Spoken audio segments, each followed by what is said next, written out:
Commander Zarathal looked at the star map with hungry eyes. The blue dot marked a system that had been forbidden for 300 years. Every species in the galaxy knew the warnings. Stay away from Sol.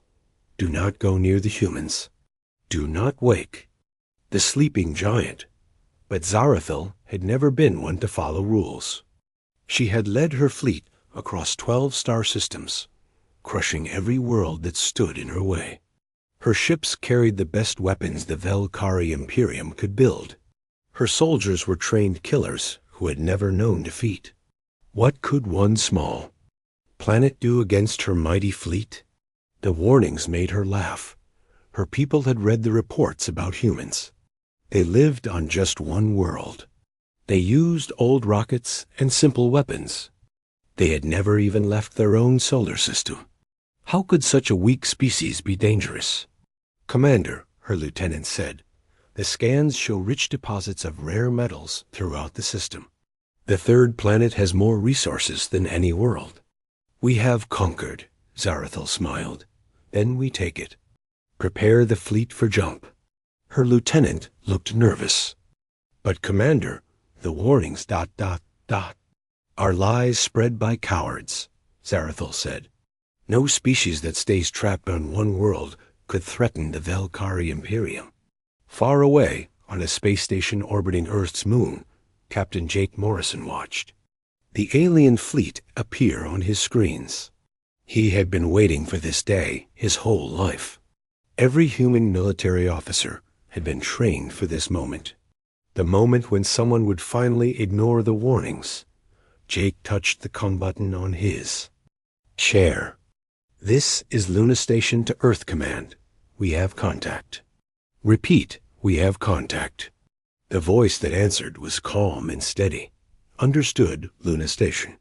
All units are to proceed to Condition Red. Notify Dr. Carter immediately. Jake looked out. The window at the blue marble of Earth spinning below him. His home looked so peaceful from here. Most of the people down there were going about their normal lives. They had no idea that alien warships were now in their solar system. They had no idea that everything was about to change. On Earth, deep. Inside a mountain in Colorado, Dr. Lisa Carter ran through the halls of the most secret military base in human history. Alarms were ringing. Red lights flashed everywhere. Soldiers moved with quick, practiced steps. This was what they had trained for. This was what they had prepared for, since the day humans first heard alien voices in space. Lisa reached the main control room and sat down at her station. Dozens of screens showed her everything she needed to know. The alien fleet was big. 50 warships, each one larger than anything humans had ever built. Or so the aliens thought. Doctor, should we begin? The awakening process? Asked her assistant, a young man named Bobby Kim. Lisa shook her head. Not yet. We follow the protocol. We give them one chance to leave. She had worked on the Prometheus project for 20 years. She knew every bolt, every wire, every piece of technology that made up humanity's greatest secret. The aliens thought humans were primitive. They had no idea what was waiting for them in the cold darkness of space. General Frank Rodriguez stood in the war room of the Pentagon, surrounded by maps and screens, showing every human military unit on Earth and beyond. He was a big man with gray hair and steady hands.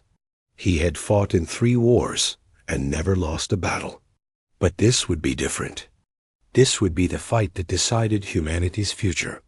Sir, an aide said, the alien fleet is positioning itself above the moon. They're demanding to speak with our leaders. Frank nodded. Put them through. The main screen flickered, and suddenly, they were looking at an alien face. Zarathal had 4 arms, purple skin, and eyes that glowed with cruel intelligence. When she spoke, her voice was filled with the confidence of someone who had never been defeated. Humans of Earth, she said, I am Commander Zarathal of the Velkari Imperium. Your world now belongs to us. Surrender immediately, and we will allow some of you to live as slaves. Resist, and we will kill every living thing on your planet." Frank stepped forward. He looked directly into the alien's glowing eyes. "Commander, you have 36 hours to leave our system. This is your only warning." Zarathul laughed. The sound was like breaking glass. "You dare threaten me? I have 50 warships. You have nothing but a few metal boxes floating in space. We will take your world, and there is nothing you can do to stop us." The communication ended. Frank turned to his staff. "Send word to all units. Operation Sleeping Giant is now active." Around the solar system, things began to move. On the far side of the moon, hidden bases opened their doors. Ships that had been waiting in the shadows of asteroids began to power up their engines. And far out in the asteroid belt, something that had been sleeping for 50 years began to wake up. Commander Steve Parker sat in the pilot seat of the Whisper Shadow, his ship hidden in the darkness beyond Pluto. He had been watching alien ships for 20 years, learning their weaknesses, studying their tactics. The Whisper Shadow was invisible to all known sensors. The aliens had no idea he was there. "Captain," his communications officer said, "we're receiving the awakening signal from Earth Command." Steve smiled. "Good. Contact the rest of the Ghost Fleet. Tell them it's time to come home." Across the outer solar system, 30 ships just like the Whisper Shadow began to move. They had been watching and waiting, making sure no alien fleet could surprise humanity. Now they were coming back to defend their home. The warnings had been clear for 3 centuries. Every species in the galaxy knew them.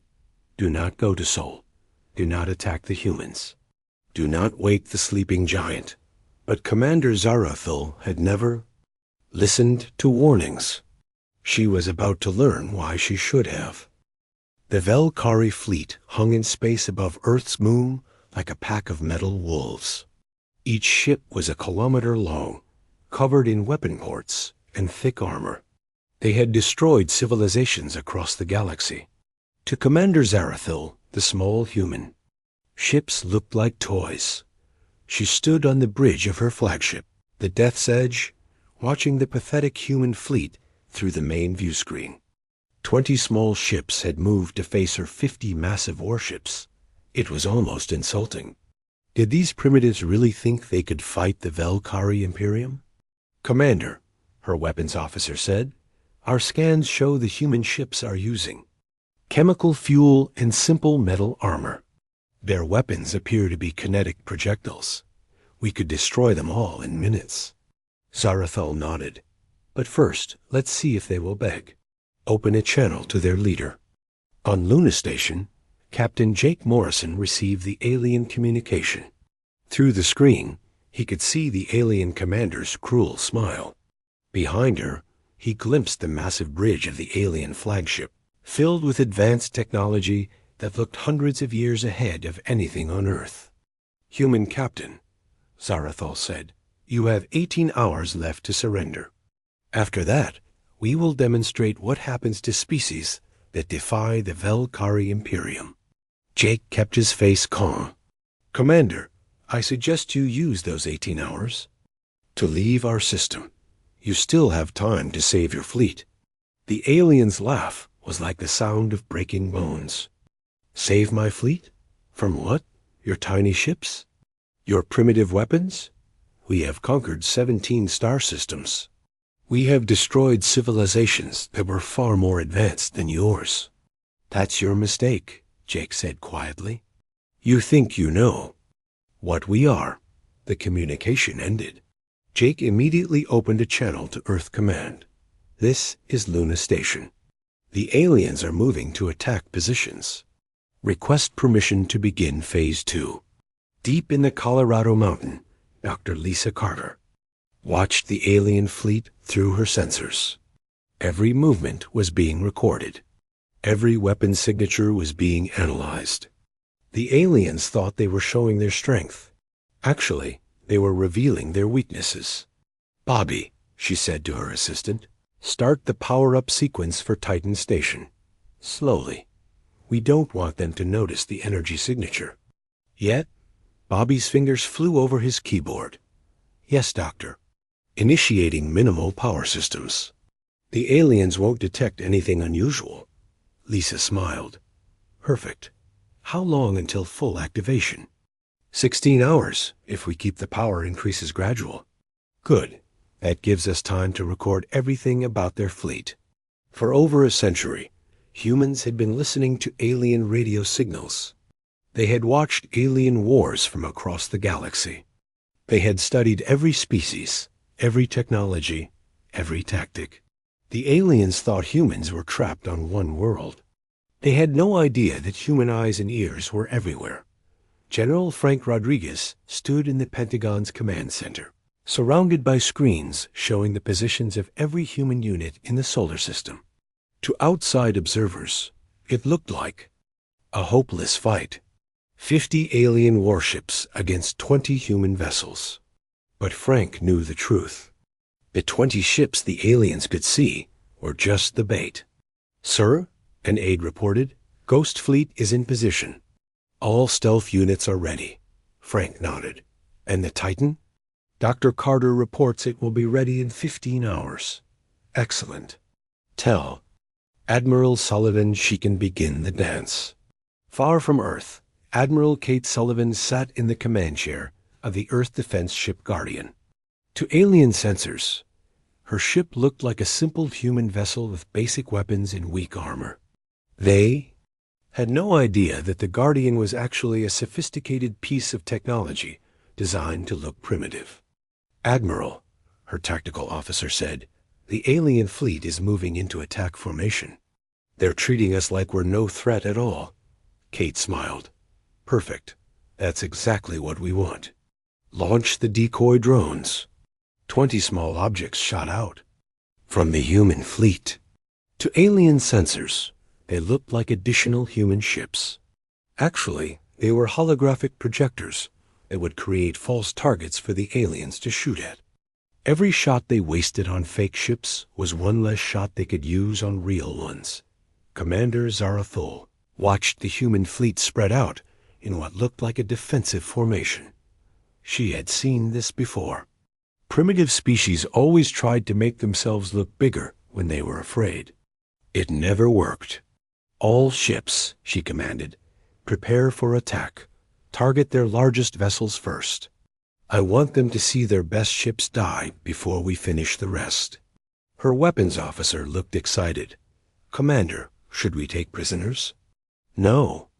Zarathul said coldly. We will kill them all.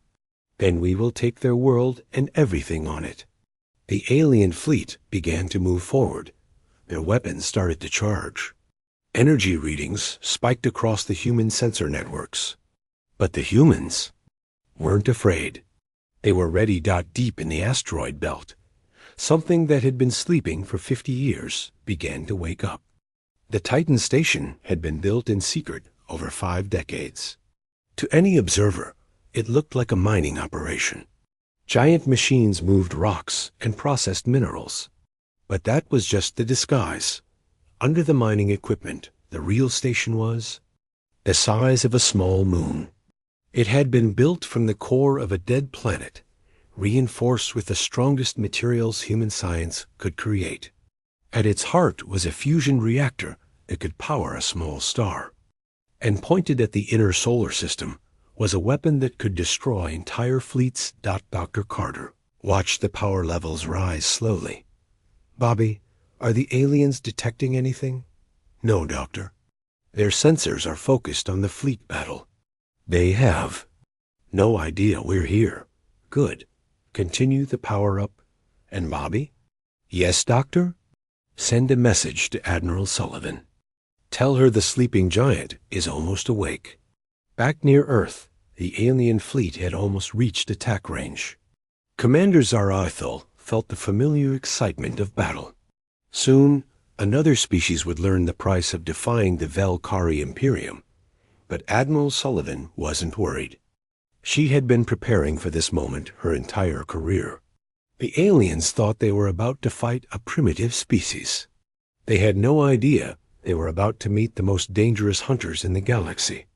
"All ships," she commanded, "prepare for Operation Sleeping Giant. Remember, we're not just fighting for Earth. We're fighting for every species the aliens have enslaved." The human fleet moved into position.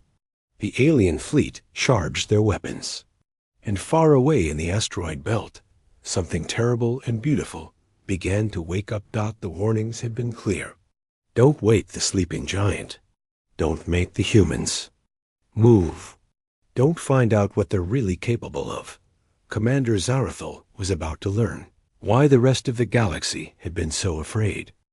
The first alien shot lit up the darkness of space like a miniature sun.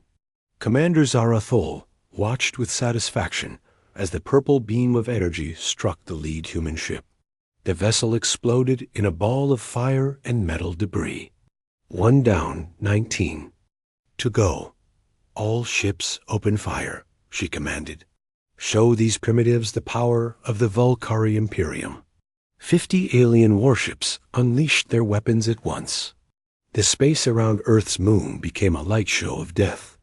Purple energy beams, green, plasma bolts, and silver missiles filled the void. The human ships seemed to crumble under the assault. One by one, they exploded or broke apart.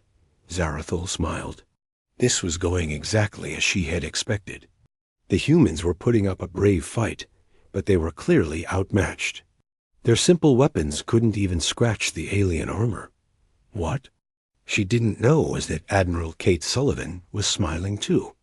"Excellent," Kate said from her hidden command ship, the Real Guardian, positioned behind a large asteroid. "The decoy drones are working perfectly. Keep recording everything." The ships the aliens were destroying were fake. Holographic projections. Created by advanced human technology. Every shot the aliens fired was being analyzed by human computers. Every weapon frequency was being recorded. Every tactical decision was being studied. "Admiral," her tactical officer said, "the aliens have revealed their full capabilities. All weapon signatures are cataloged. We know their shield frequencies and their armor composition." Kate nodded.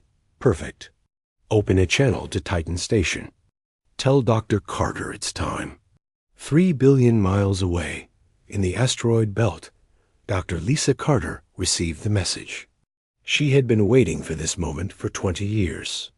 Around her, the Titan Station's control room buzzed with activity. Dozens of technicians worked at their stations, preparing humanity's ultimate weapon. "Bobby," Lisa said, "initiate final power sequence. Bring the Titan online." "Yes, Doctor. Initiating now." Outside, the massive mining equipment that had disguised the station for 50 years began to move. Giant mechanical arms folded away.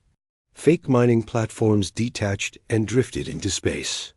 What remained was something that made the alien warships look like toys. The Titan Station was 20 miles across and shaped like a giant metal flower. At its center was a fusion reactor that burned hotter than most stars. Around the reactor were weapons that used the power of stellar plasma. And controlling it all was the most advanced computer system humanity had ever built. "Doctor," Bobby sighed, his voice filled with awe, "the Titan is online. All systems are ready." Lisa looked at the targeting display. Even from 3 billion miles away, the computer could see the alien fleet clearly. She opened a channel to Admiral Sullivan. "Admiral, this is Titan Station. We have a clear shot. Request permission to fire." Kate's voice came back immediately. "Permission granted, Doctor. Show them what happens when you wake the sleeping giant." Lisa placed her hand on the firing control. "Bobby, record everything. I want the galaxy to see this." "Recording, Doctor. Fire." The Titan Station's main weapon discharged. A beam of pure stellar plasma, focused to a width of just 10 meters, shot across the solar system at nearly the speed of light. It crossed 3 billion miles in seconds. Carrying the concentrated power of a star, Commander Zarathul was celebrating her easy victory when her flagship's alarms started screaming. "Commander," her sensor officer shouted, "massive energy signature approaching from the outer system. Impact in 3 seconds." Zarathul turned toward the main screen. She saw a line of brilliant white light racing toward her fleet. Shields up, all power to defenses. The beam hit the Death's Edge dead center, the most powerful shields in the Velkari Imperium lasted for exactly 0.3 seconds. The strongest armor ever built by her people melted like ice in a fire. The flagship that had conquered 17 star systems simply ceased to exist. Where the mighty Death's Edge had been, there was now only empty space and a few pieces of glowing metal. The alien fleet stopped firing. Every ship turned toward the outer system, searching for the source of the impossible attack. Their sensors showed nothing, just empty space and floating rocks. "This is impossible," whispered the captain of the Velkari ship destroyer. Nothing could generate that much power. He was wrong. Something could. Something had been waiting in the darkness for 50 years, built by a species that refused to accept defeat. Admiral Sullivan chose that moment to reveal the real human fleet. All ships drop stealth. Let them see what we really are. Across the solar system, human ships became visible. They had been hiding using technology the aliens had never seen. Stealth fields that bent light around them. Sensor scramblers that made them invisible to detection. The aliens had thought they were fighting 20 primitive ships.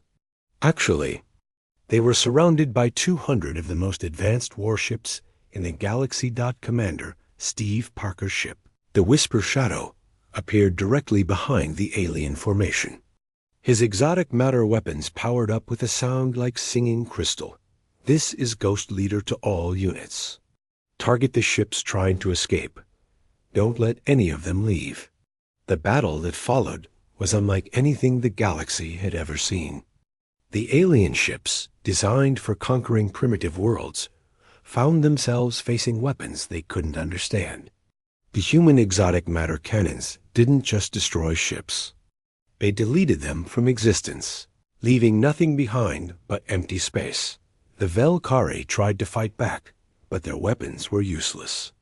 The human ships moved like ghosts, appearing and disappearing at will. Their armor absorbed energy attacks that should have destroyed them. Their weapons cut through alien shields like they weren't even there. "Retreat!" shouted the captain of the Ravager. All ships retreat to hyperspace, but there was nowhere to run. The Ghost Fleet had surrounded them completely. Every escape route was blocked by invisible human ships. Back on the Titan station, Dr. Carter watched the battle through her sensors. The weapon that had taken 50 years to build was performing perfectly. Every shot from the Titan's plasma cannon vaporized another alien ship. The mining station disguise had worked exactly as planned. "Bobby," she said, "are you still recording?" "Yes." "Doctor, everything is being broadcast to the galactic communication networks." "Good. Let every species in the galaxy see this. Let them know what happens when you ignore the warnings." The battle lasted 6 hours. When it ended, the Velkari fleet was gone. 50 of the most powerful warships in the galaxy had been reduced to scattered atoms. Not a single human ship had been damaged. Admiral Sullivan opened a channel to the few alien escape pods that had survived. "Attention Velkari survivors. You will be treated according to the laws of war. You will be fed, given medical care, and eventually return to your people. But first you will carry a message." She paused, looking directly into the camera.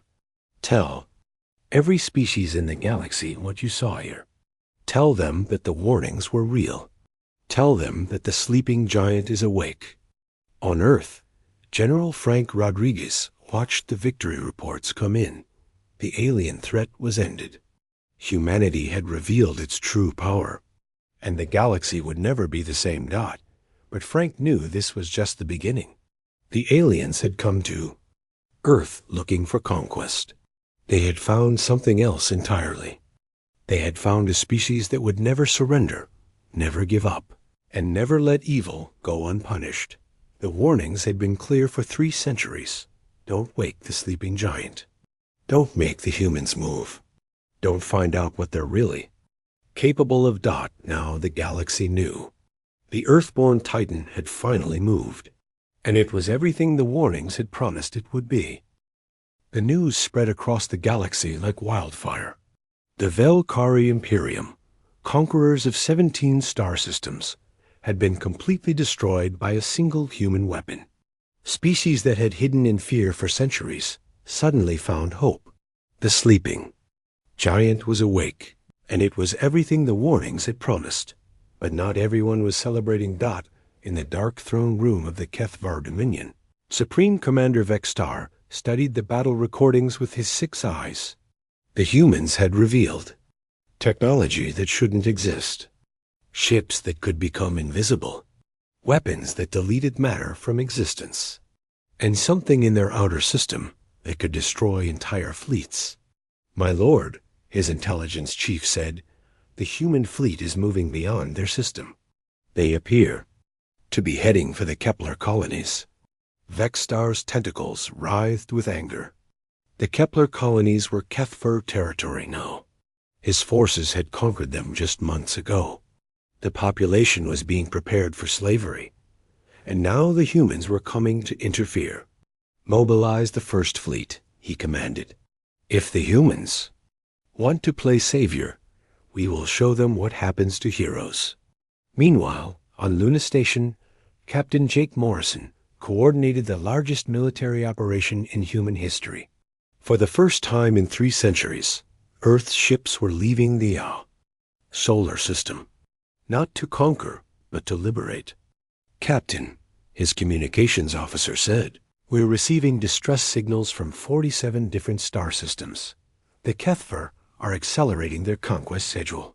They're trying to grab as much territory as possible before we can stop them." Jake nodded grimly. "Patch me through to Admiral Sullivan." Admiral Kate Sullivan stood on the bridge of the TES Redemption, humanity's first faster-than-light dreadnought. The ship was a masterpiece of human engineering, combining the best technology from the Titan project with new innovations developed specifically for deep space combat. "Admiral," Jake's voice crackled through the comm, "intelligence reports that the HFY are massacring civilian populations. They're not just conquering worlds anymore. They're trying to eliminate entire species." Kate's jaw tightened. "How long until we reach the Kepler system?" 6 hours, Admiral. "Then we'll just have to hope we're not too late." Dr. Lisa Carter worked frantically in the Titan station's control room. Building one planet killer had taken 50 years. Now she had to build 10 more in 10 months. The automated construction systems were working around the clock, but it still might not be enough. "Doctor," Bobby said, "we're receiving a priority message from Earth Command. The HFY First Fleet is heading for Kepler 442b. They have 500 ships." Lisa looked at the tactical display. 500 ships. The humans had revealed their power, and now every hostile species in the galaxy was mobilizing against them. "Bobby, how many Titan stations will be online in the next 6 hours?" "Just one, Doctor. Titan 2 is ready for deployment. Then we'll have to make it count. Prepare for emergency jump to the Kepler system." The Kepler 442b system had been peaceful for 1,000 years. The Zephyrians were a gentle species who had never built weapons of war. When the HFY invasion fleet arrived, they had no way to fight back. Millions of blue-skinned Zephyrians were already dead. The survivors huddled in underground shelters, waiting for the end. Then the human fleet arrived. The TES Redemption dropped out of hyperspace like an avenging angel. Behind it came 50 of humanity's most advanced warships. They moved with the precision of a symphony orchestra, each ship knowing exactly what it had to do. All ships, Admiral Sullivan commanded, protect the civilians. Show the Kethver what it means to fight real soldiers. The Kethver fleet turned to face the humans. Supreme Commander Vextar had 500 ships to the humans' 51. He should have been confident, but he had seen the recordings from the Velkari battle. He knew what human weapons could do. All ships attack, he commanded. Destroy them before they can use their special weapons. The space around Kepler 442b erupted in battle. The Kethver ships were larger and more numerous than the Velkari had been. Their weapons were more advanced. Their armor was thicker. But it didn't matter. The human ships moved like dancers, their stealth systems making them flicker in and out of existence. Their exotic matter weapons carved through Kethver shields like they were made of paper. And when the enemy tried to target them, the humans simply disappeared. But the real surprise came when Titan II arrived. The second Titan station materialized in the outer system, its weapons already charged. Dr. Carter's voice reached Admiral Sullivan across the void. "Admiral, this is Titan II. We have clear shots on the enemy flagship. Request permission to fire." "Permission granted, Doctor." "Show them what happens when you hurt innocents." The Titan II's plasma cannon discharged. The beam crossed the system in seconds, striking the Kethver flagship directly. The massive dreadnought, larger than any ship the Velkari had possessed, simply evaporated, but the humans weren't done. While the space battle raged above, human marines were already on the planet's surface. They moved through the ruined Zephyrian cities, fighting Kethver soldiers and evacuating civilians. Sergeant Danny Murphy kicked down the door of a Zephyrian school where alien soldiers were holding children hostage. His plasma rifle hummed as he fired. The Kethver soldiers fell before they could hurt their prisoners. "It's okay," he told the frightened Zephyrian children in their own language. "We're here to help." The humans had been studying alien languages for over a century. They came not as conquerors, but as liberators who could speak to those they saved. Above the planet, the battle was turning into a rout. The Kethver fleet was being systematically destroyed. Supreme Commander Vextar watched his dreams of conquest die with each exploding ship. "My lord," his tactical officer reported, "we've lost 60% of our fleet. The humans are targeting our engines. They're not letting any of us escape." Vextar realized the truth. The humans weren't just defending themselves. They were making sure no Kethver ship could return to report on human capabilities. They were buying time to build more weapons, to prepare for the larger war that was coming.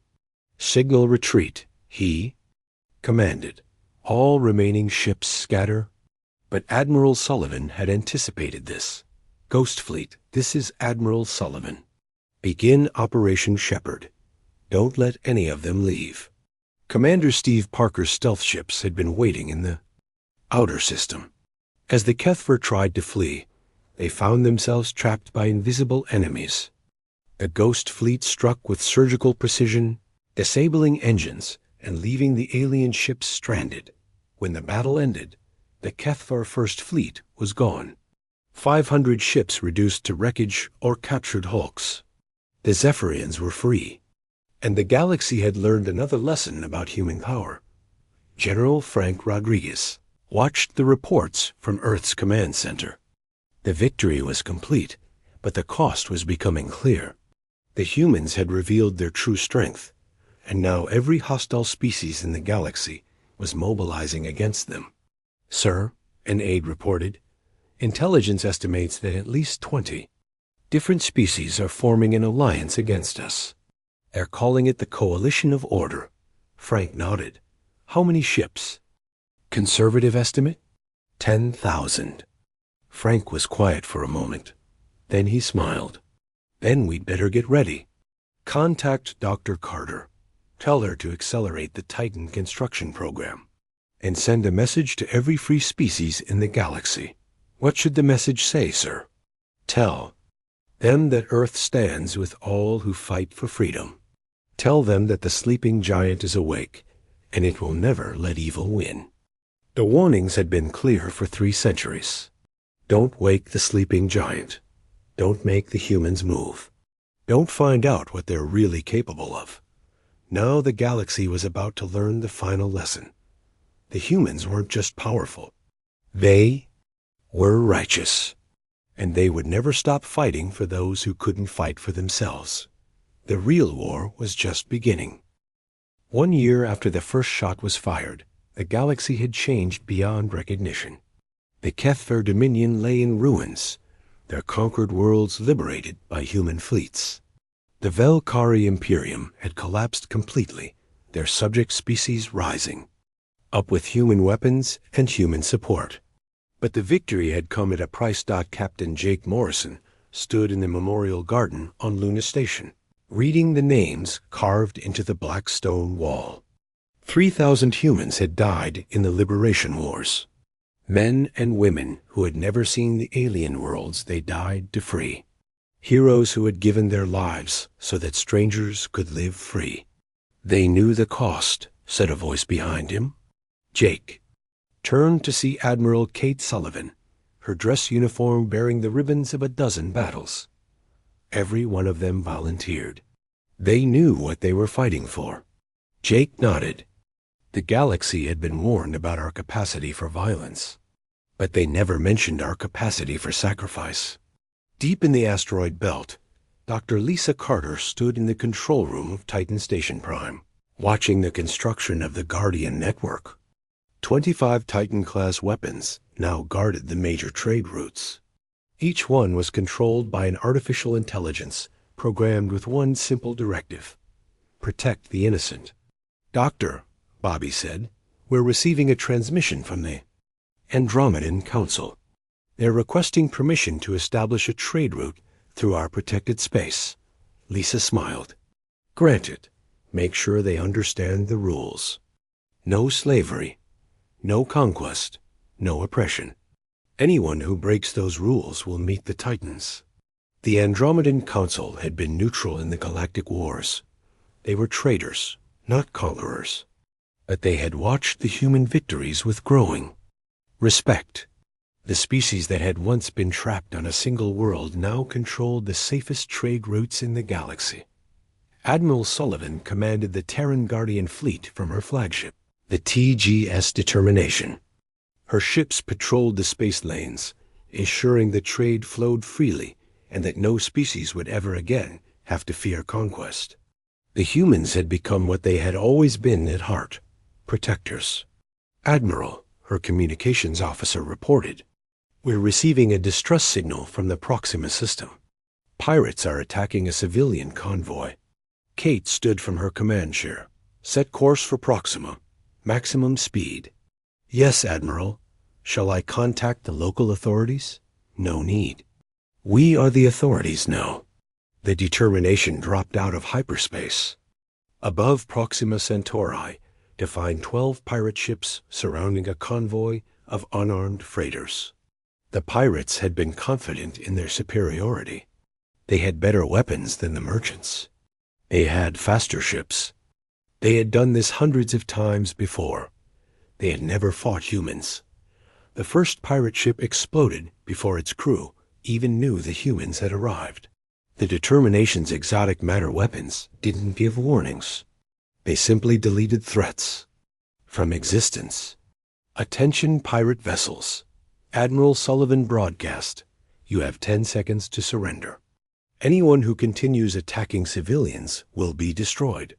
The pirates tried to run. The Determination's escort ships, invisible until that moment, appeared around them.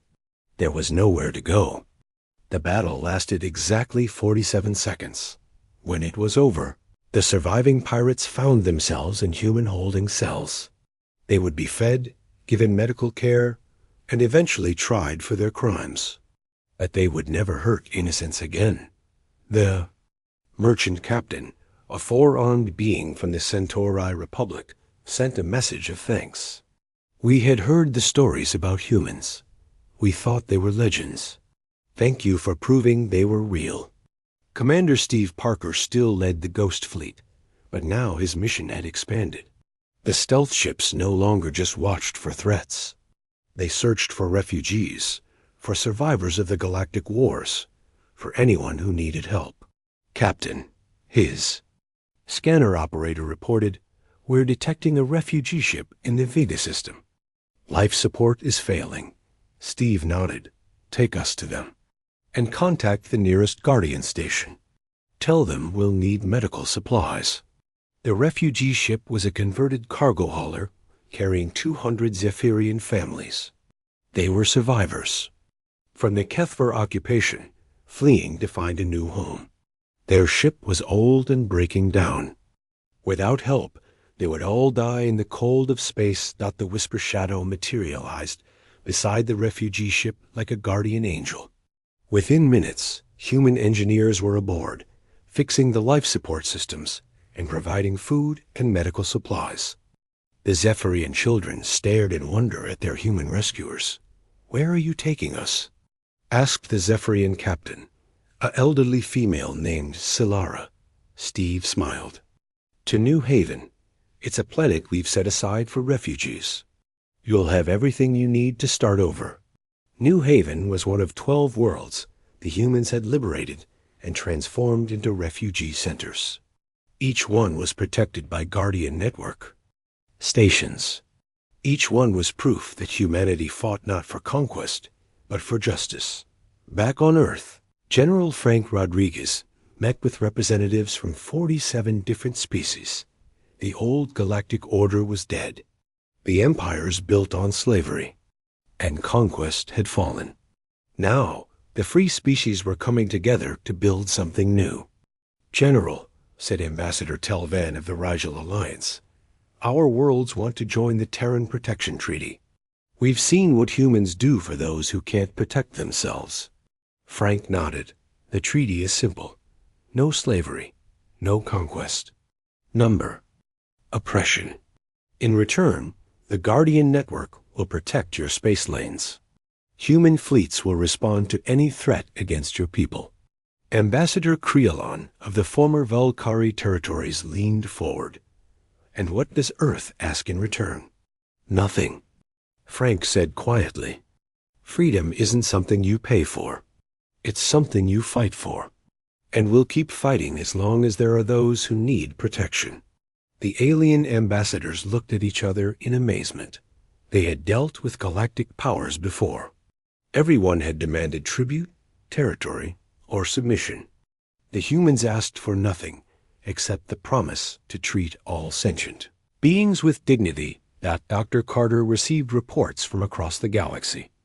The Guardian Network was working perfectly.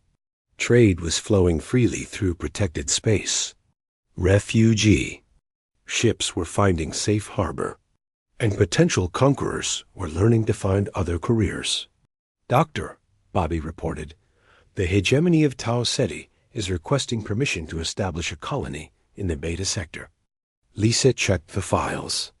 The hegemony had a history of enslaving primitive species. Denied. Tell them they can apply again when they've freed all their current slaves. "Yes, Doctor." "Should I explain the consequences of proceeding without permission?" "No." "Need. They've seen the recordings from the Valkyrie battle. They know what happens to slavers in Guardian space. Years passed. The galaxy settled into a new pattern. Species that had lived in fear for centuries now traded freely. Refugee fleets found new homes. And children grew up knowing they would never have to fear conquest. The warnings were still there, posted in every galactic database. But now they carried a different message. The warnings spoke of a species that would sacrifice everything too. Protect the innocent. They told of ships that appeared from nowhere to defend the defenseless. They described weapons that could shatter fleets, but were only used against those who hurt others. Captain Morrison, now promoted to Admiral, stood once again in the memorial garden on Luna Station. The wall of names had grown longer.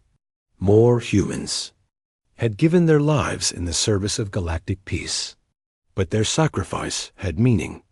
Across the galaxy, billions of beings lived free because these heroes had chosen to fight. "Admiral," his aide said, "we're receiving reports of a new threat in the Outer Rim. A species called the Devourer Swarm is consuming entire star systems." Morrison nodded. "Contact Admiral Sullivan. Tell her the Guardian fleet is moving out. And send word to Dr. Carter. We may need more Titans." The aide paused. "Sir, the reports say this swarm has 1,000,000 ships." Morrison smiled. "Then we'd better get started. The galaxy is counting on us." As human ships began moving toward the new threat, the galaxy watched with hope instead of fear. The sleeping giant was awake. The warnings had been fulfilled, and the universe was safe under the protection of the species that fought not for conquest, but for justice. The Earthborn Titan had moved, and it would never stop moving until every sentient being in the galaxy could live free from fear. In the end, the warnings had been true. Humanity was dangerous. They were dangerous to slavers and conquerors. They were dangerous to pirates and oppressors. They were dangerous to anyone who thought might made right. But to those who lived in peace, who treated others with respect, who protected the weak instead of exploiting them, humans were the greatest friends the galaxy had ever known. The sleeping giant was awake, and the universe was better for it.